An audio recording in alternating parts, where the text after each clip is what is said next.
কিছুর জন্য মুক্তি পাওয়ার জন্য দুনিয়ার জিন্দগিতে তুমি কি করেছো, কি সামান তৈরি করেছো, কি আমল করেছো, এই সব কিছুর মধ্য দিয়ে তোমার পরকালে মুক্তি মিলবে। আর যদি তুমি এই দুনিয়াটাকে যদি প্রাধান্য দিয়া এই দুনিয়ার জিন্দগির সাথে যদি তুমি যদি নিজের দুনিয়ার সাথে যদি মিশায়া দিয়া দুনিয়াকে প্রাধান্য দিয়েছ, এই চাকচক্যময় দুনিয়াকে তুমি এমন ভাবে নিজের সাথে জড়িয়ে নিয়েছো, দুনিয়ার প্রেমে পড়ে গিয়েছো, মতোয়ারা হয়ে গিয়েছো, কিন্তু পরকালের জন্য কিছু নিয়ে যাও না, তোমার দুনিয়াতে কোনো লাভ হবে না, পরকালে তোমার কোনো মুক্তি মিলবে না। আল্লাহ রাব্বুল আলামিন কোরআন কারীমের ভিতরে এত সুন্দর করে মুমিন ঈমানদারের গুনাহগুলি বর্ণনা করে দিচ্ছেন। আল্লাহ রাব্বুল আলামিন বলেন, মুমিনের অসংখ্য গুনাহগুলি থেকে আমি এই আয়াতের ভিতরে তোমাদের দুটি কয়েকটা আলামত আমি তোমাদের বলে দিচ্ছি।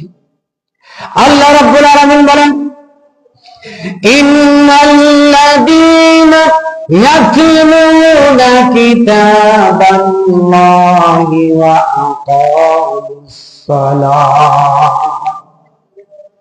প্রথম নম্বর ঈমানদারের আলামত হচ্ছে মহান রব্বুল আলামিনের পক্ষ থেকে যে কোরআনটা আমাদের জন্য প্রেরণ করলেন, আমাদের জন্য আল্লাহর পক্ষ থেকে আমার জীবনে ওই শিবানী মহাগ্রন্থ কোরআন আল্লাহ রাব্বুল আলামিন আমাদের জন্য দিলেন। ইন্নাল্লাযীনা ইয়াতলুনা, নিশ্চয়ই যারা তেলাওয়াত করেছে, কোরআনকে পড়েছে, কোরআন বুঝে পড়েছে, কিতাব আল্লাহি, আল্লাহর কিতাব পড়ল, আল্লাহর কিতাব পড়ে আমল করল, আল্লাহর কিতাব বুঝে পড়ল, আল্লাহর কিতাব পড়ে কিতাবুল্লাহ পড়ে নিজের জীবনটারে পাল্টে নিল, সুন্দরভাবে সাজালো। এরপরে দ্বিতীয় নম্বর গুণ হলো ওয়াকামুস সালাহ, আর যারা নামাজ পড়লো তারা হচ্ছে আমার মুমিন বান্দা।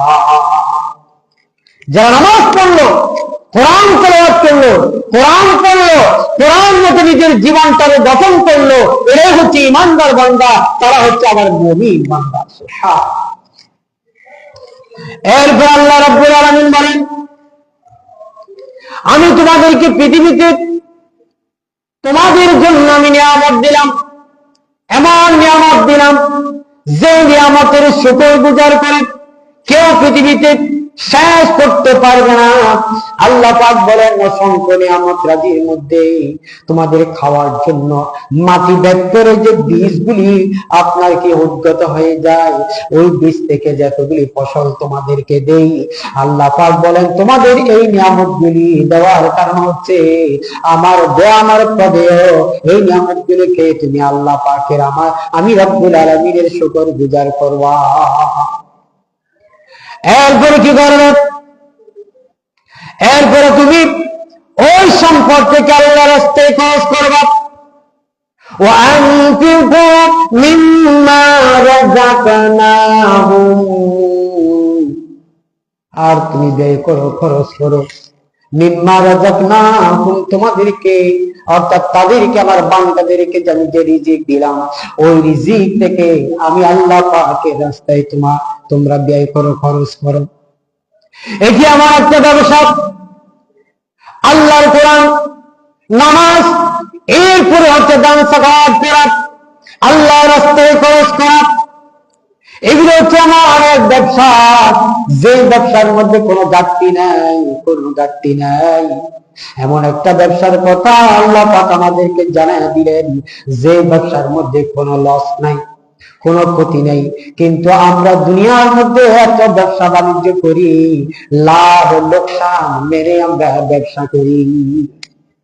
ব্যবসা করলে পরে লাভও হতে পারে, গুণাগারী হতে পারে, এটা মাথায় নিয়ে আমরা ব্যবসায় নামি, ঠিক কিনা বলে?